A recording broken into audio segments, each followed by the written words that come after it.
Hey guys, so we're back for vlog number 5, and before I get started, you may notice that I sound a little funny. My voice sounds a little lower, it's a little raspier. I've been kind of sick, so I had lost my voice a little bit. That's why it's kind of low. I've got this kind of Barry White thing going on. Okay, maybe not, but it's about as low as it's gonna get when I'm feeling this way. But I found some time in the schedule, so I wanted to squeeze out this vlog. Today I want to focus on two things, passion and professionalism. What we're really talking about is something that it's this hunger in you that never gets satiated. That's when you know you're passionate about something. That driving force of creativity and producing art for the sake of producing art.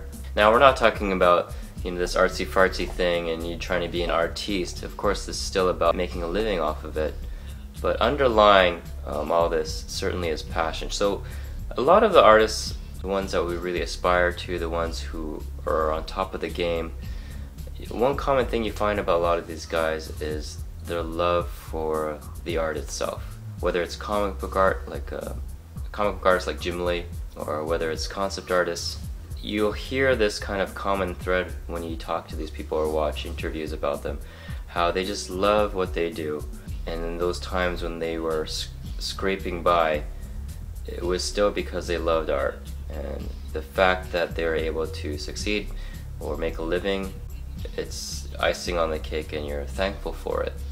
But it doesn't change that fact that deep within you was this driving passion or this force to in this case, draw or produce art.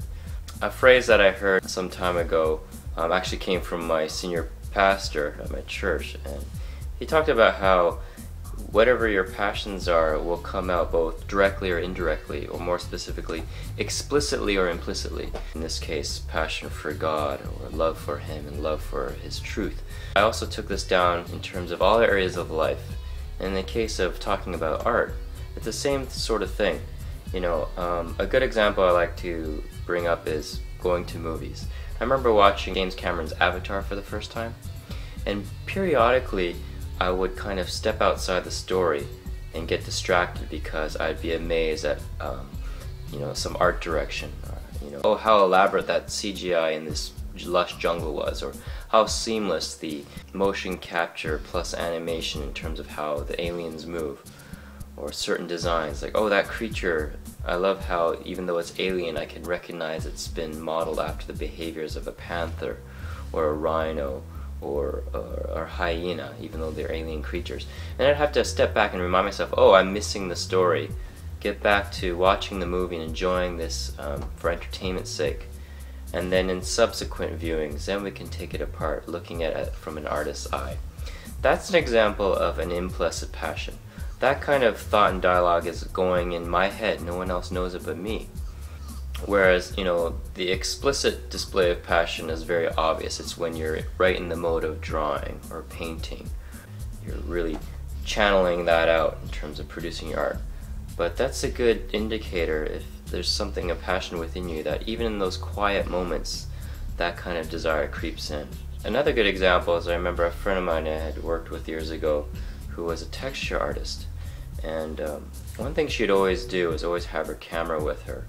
And even outside of work, when we'd all go out for lunch or take a walk or a coffee break, she'd have her camera with her. She'd notice a very interesting texture, way a concrete is laid out, a water stain on a brick wall, whatever it may be, and she would take a picture of it, thinking that would be a great texture. It's a very interesting detail. And so this is something, again, that's an implicit thing, where we're just walking down the street like you do every day, but that mode of creativity is going, and you look at a brick wall, and it's not just a brick wall to you.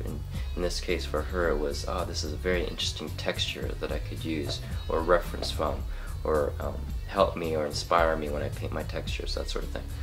Okay, so again, passion for something that's kind of almost all-consuming. A lot of, like I mentioned before, a lot of these top-notch artists, one thing you may hear in their interviews are like, they'll be amazed at their popularity, or they never predicted this would happen. And you could take that in one or two ways. You could take one as, oh, this guy's just being modest, or the other option is how could they not know? But I don't think it's a false sense of a false modesty or a certain sense of really not knowing your worth. I think all of these artists knew their worth in terms of their confidence in themselves. You need that, okay? Not egotistical, that's different, but a healthy sense of confidence, right? Or self-confidence. I think underlying that is because what was driving what they did was their passion for art, and the fact that it took off was just a pleasant and definitely a welcomed result of it, okay? But I think that passion doesn't change, you know. So when I hear questions like, you know, I heard as a concept artist you can make this much money, or what do I need to do to earn top dollar? And I think honestly that's skewed.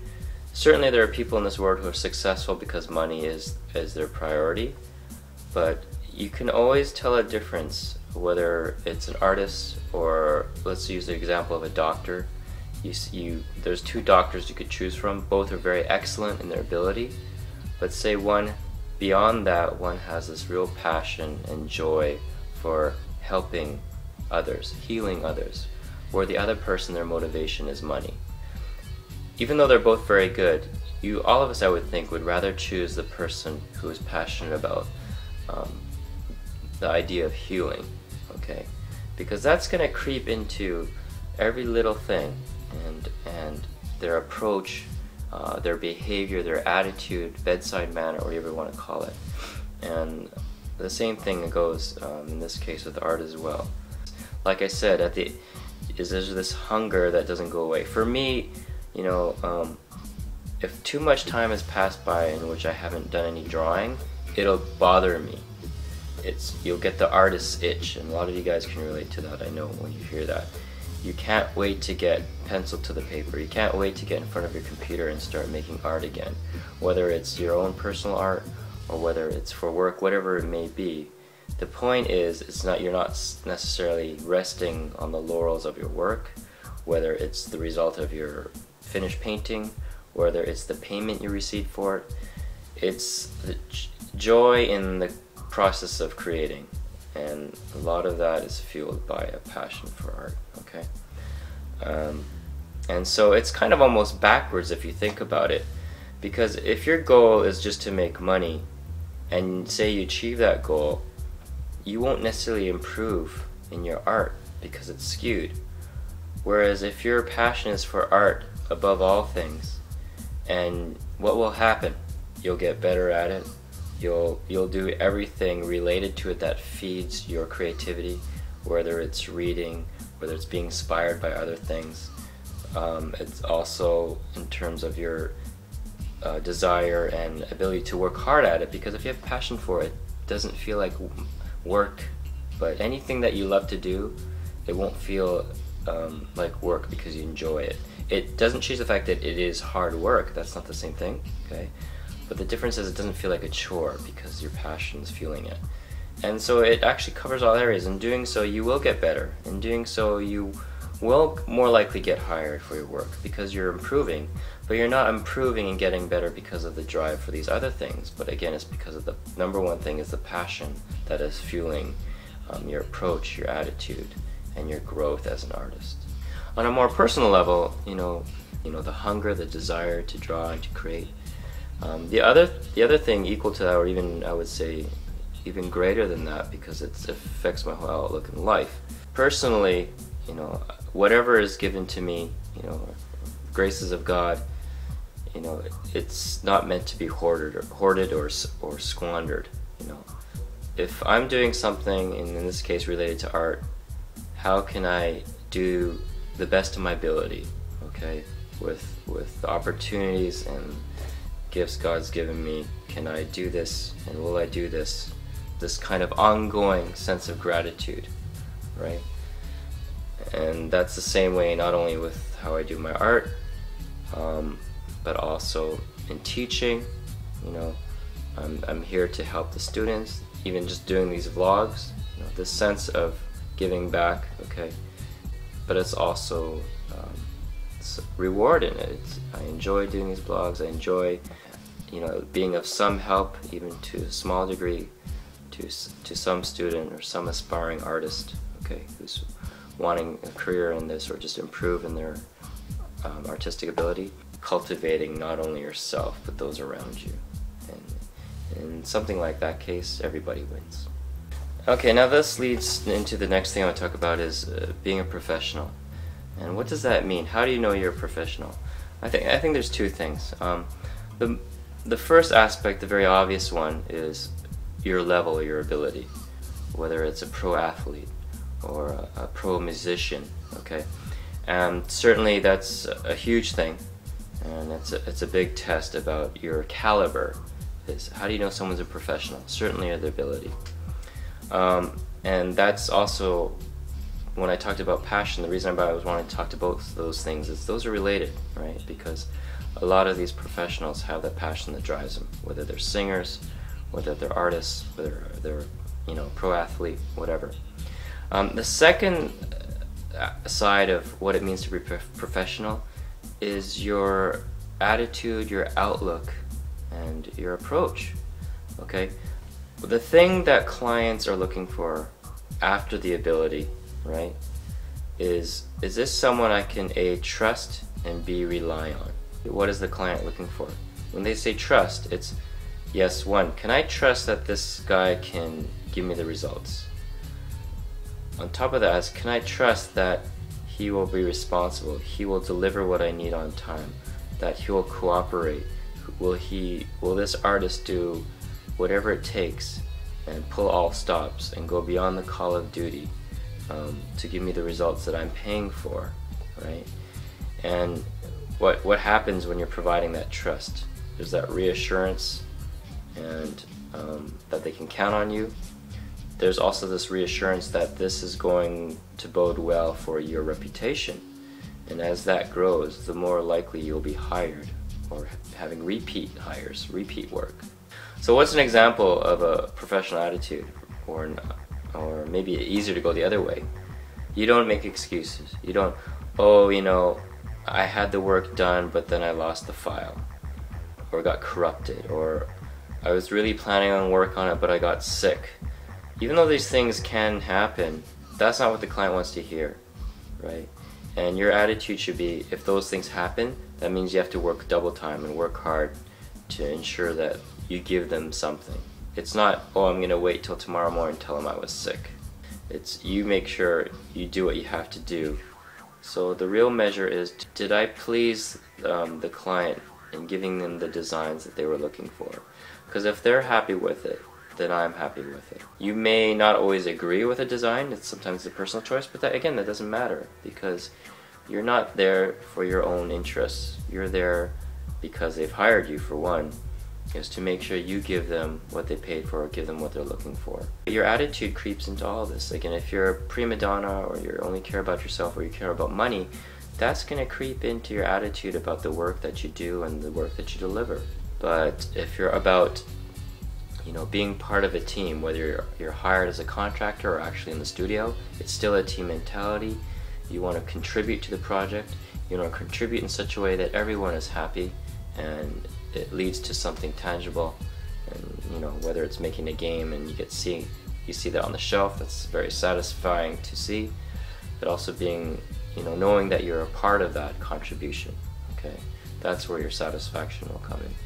I remember in the Kubert school, very early on, more than one teacher would talk about how your attitude is a big part of you getting hired. And they always use this example of, say DC Comics or Marvel was looking at two of the top students in the school, or just two artists in general. Artist A was a little bit more talented, but was just a nightmare to work with. They weren't responsible, all they cared about was their own needs, all they cared about was the money.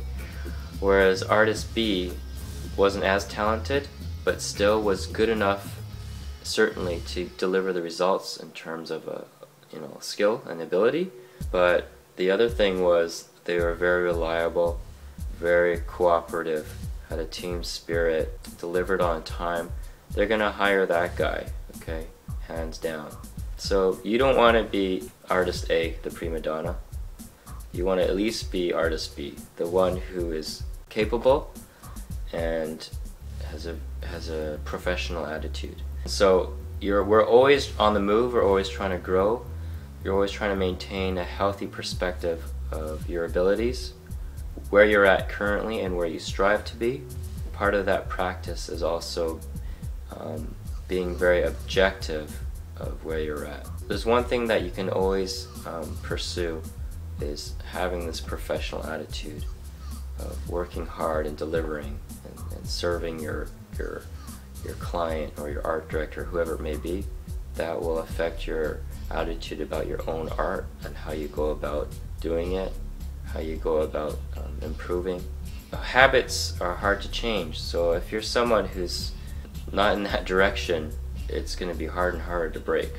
You know, take a slice of humble pie and start having that approach and building on that and putting your best foot forward in your work, in your attitude, in your discipline, all those things, okay? So I hope, as always, that these vlogs help and help steer you on the right path. Peace. Don't forget to subscribe.